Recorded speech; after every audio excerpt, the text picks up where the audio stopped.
اهلا بيكم. الفيديو دوت احنا هنتعرف على كام نقطة جمال خاصين بمنصة ان ات ان. اول حاجة الورك فلو اللي قدامي دوت، يعني حابب مصطلحات مهمة. انا شفت ان ناس كتير برضو تسألنا عليها، بحيث ان احنا المصطلحات ديت هنستخدمها على مدى الدورة وهتسمعها في كذا فيديو بشكل مكرر.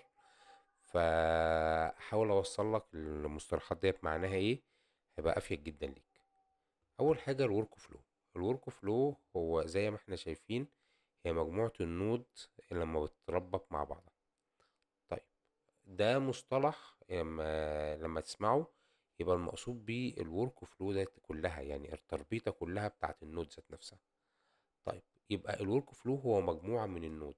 النود دوت اللي احنا شفناهم، اللي هم دولت، كل واحده من دي اسمها نود. النود ديت يعني لو ضغطت على اي نود منهم هلاقيها متقسمه بشكل جميل جدا. فيها تلات أجزاء: input، output، وsetting. تعال نفتح دي مثلا اهي: input، output، setting. طب جميل جدا. أول نود تبقى موجودة عندنا دي بيبقى بنميزها شوية، بدل ما بقول عليها نود بس بقول عليها تريجر.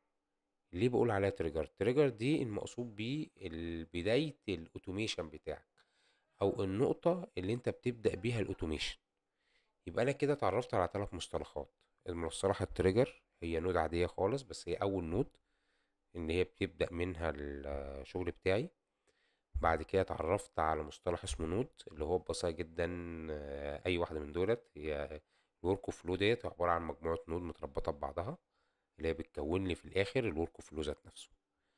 طيب، برضو من المعلومات البسيطة ان انت ممكن مثلا لو دوست سيف هنا اهوت، ده من هنا بتقدر تغير الاسم بتاع الورك فلو بتاعتك.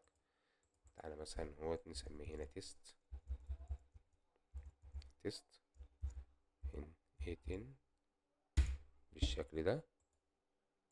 ولو هنا هلاقي ديت الورك فلو بتاعتي ذات نفسها.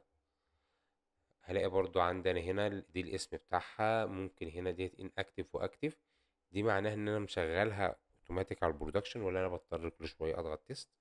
يعني انا لو كده اهوت مفترض خلاص بقت الورك فلو ديت متاح ان هي تشتغل معايا 24 ساعه.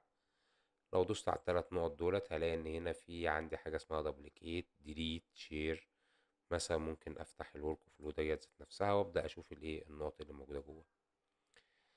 برضو من الحاجات التانية اللي ممكن نتعرف عليها اللي هي الكريدنشال ذات نفسها. الكريدنشال في مكانين بقدر اخش منهم.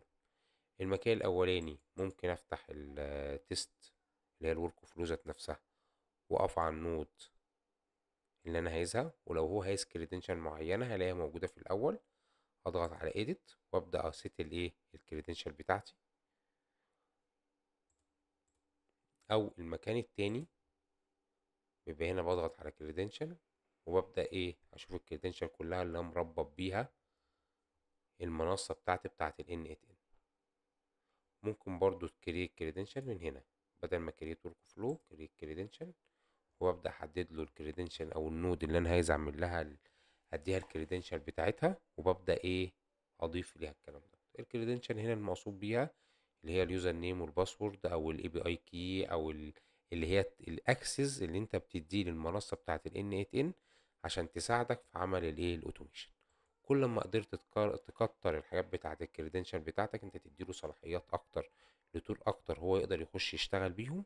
كل ما ده خلاك لما تيجي تبني الورك فلو بتاعتك يبقى فيها نود اكتر، يبقى يقدر يعمل حاجات اكتر تقدر تشتغل بيها، فتقدر تستفاد اكتر بالايه بالاوتوميشن ذات نفسه.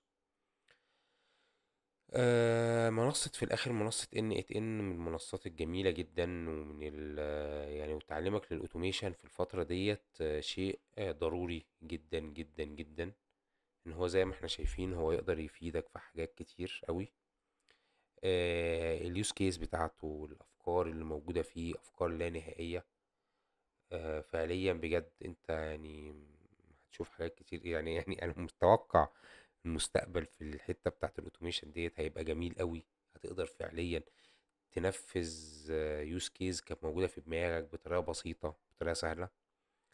الموضوع مش فكرة شات زي ما احنا شايفين لسه قدامنا في المحاضرة، يعني في المحاضرات الجاية هنبدأ نشوف أكتر من طريقة بتقدر بعد ما بتبني ورك فلو كويس او اوتوميشن كويس، تبدأ بعد كده تستغلها بأكتر من شكل.